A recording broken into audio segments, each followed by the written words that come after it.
Do you have 2 seconds for God? What? Nice. If you have a few more, he wants to show you this. So you see the water behind me, and you see that island over there? I'm about to swim to that island over there. Watch this. I'm just kidding. Now imagine this. You're standing right here, and you have an army chasing behind you, and you have the water right here, and you're literally like stuck. Well, this is the same predicament that God's people were in the Bible. Moses and all the Israelites were stuck. They had an army chasing behind them, and they had a whole sea in front of them, and it was way bigger than just right here to right there. And so Moses is the one leading all his people, and they start getting angry. They're like, Moses, bro, what did you get us into? We should have just stayed in Egypt, which is crazy because they were literally escaping slavery. They were in Egypt as slaves.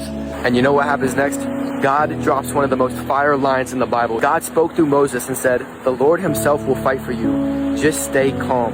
Can you imagine God telling you that in the midst of an impossible situation? And then God tells Moses to lift his staff and raise it towards the ocean, and the sea splits in half, and God makes a way through the sea. You guys know the story, but they walk through the sea. God makes a way where there is no way. So I believe God is telling you that same thing today, that he will fight for you, and all you got to do is just stay calm. Keep trusting God. I know it's not easy, but he will get you to the other side. And you might not understand the why, but you can always trust the who. It might not make sense, but faith doesn't have to make sense.